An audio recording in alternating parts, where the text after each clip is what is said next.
මහා ස්වාමීන් වහන්සේ ප්‍රමුඛව අද මේ අපේ උතුම් සභාවට වැඩමවදාළ පූජනීය මහා සංඝරත්නයන් අවසරයි. එමෙන්ම මෙම සභාවේ සිටින අපේ ආරාධිත ප්‍රභූනි පුණ්‍යානුමෝදනාවට පෙර අද මේ සභාවේ විශේෂ යෝජනා ප්‍රකාශයක් අප ඉදිරිපත් කරන්නට මූලික සාකච්ඡාවලදී නම නියම කරගත්තා. එය විශේෂයෙන් මාධ්‍ය වෙනුවෙන් අප ඉදිරිපත් කරන්නේ එය මා ප්‍රථමයෙන් මේ සභාව හමුවේ තබන්න කැමතියි. 1915 උඩරට ගිවිසුමේ 5 වන වගන්තියෙන්ද ශ්‍රී ලංකා ජනරජ ආණ්ඩුක්‍රම ව්‍යවස්ථාවේ 9 වන වගන්තියෙන්ද බුද්ධ ශාසනය සුරක්ෂිත කිරීම රජයේ වගකීමක් ලෙස පිළිගෙන ඇති හේින්ද තථාගතයන් වහන්සේ නව ලෝකෝත්තර ධර්මය සංඝ රත්නය විහාරාංග සහිත විහාරස්ථාන ආරණ්‍ය සේනාසන භාවනා මධ්‍යස්ථාන බෝධි වෘක්ෂ ස්තූප පිළිම ගෙවල් ධාතු මන්දිර බණ පොත් හා පුස්තකාල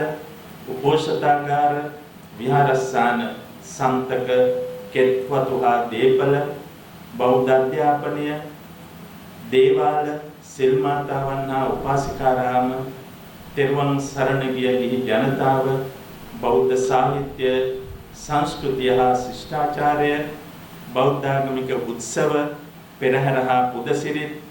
බෞද්ධ ප්‍රතිපත්ති හා ආචාර ධර්ම යන මේ අංග හා ඒවායේ පැවැත්මට අවශ්‍ය සියලු දෙයින් සංයුක්ත වන බව 2002 බුද්ධ ශාසන කොමිෂන් සභා වාර්තාවෙන්ද විවිධ අවස්ථාවන්හි ප්‍රකාශිත ශ්‍රී ලංකා ජනරජයේ ශ්‍රේෂ්ඨාධිකරණ තීරණ මගින්ද පිළිගෙන ඇති හේින්ද ආණ්ඩුක්‍රම ව්‍යවස්ථාවේ 9 වන වගන්තිය ප්‍රකාරව බුද්ධ ආගමට ප්‍රමුඛ ස්ථානය දීම හා ඉහතින් නිර්වචනය කර ඇති බුද්ධ ශාසනය ආරක්ෂා කොට පෝෂණය කිරීමේ රාජ්‍ය වගකීම නිසිලෙස ඉටු කිරීමට නිදහස් ලංකාවේ සියලු පාලන තන්ත්‍රයන් පැහැර හැර ඇති හේින්ද එකේ වගකීම ක්‍රියාවට නැංවීම සඳහා අවශ්‍ය නීතිමය අවකාශය ගොඩනැගීම වෙනුවෙන් නීති හා රෙගුලාසි සම්පාදනයට බුද්ධ ශාසන කොමිෂන් සභාව නිර්දේශ කර ඇති හේින්ද බුද්ධ ශාසන කාර්යසාධක මණ්ඩලය මේ ජාතික වගකීම ඉටු කිරීමේ අධිඨනින් බුද්ධ ශාසන පනත කතිකාවත් පනත ඇතුළු පනත් ගණනාවක් කෙටුම්පත් කිරීම සඳහා සක්‍රියව මැදිහත් වූද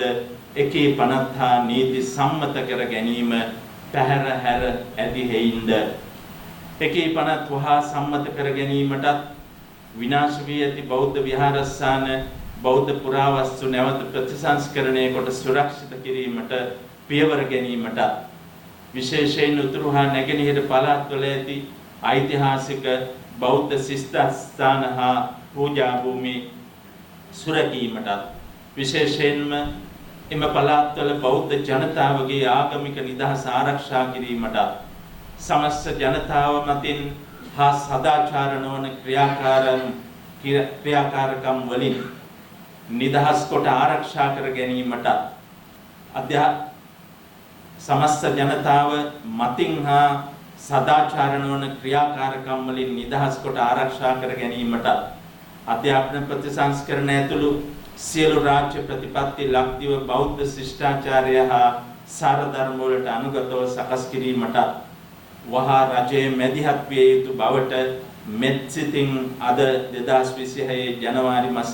13 වන දින බුද්ධ ශාසන කාර්යසාධක මණ්ඩලය මෙසේ යෝජනා කොට සම්මත කරගන්නා ලදුව මහජනතාව වෙත ප්‍රකාශයට පත් කරන ලදී. බුද්ධ ශාසන කාර්යසාධක මණ්ඩලයේ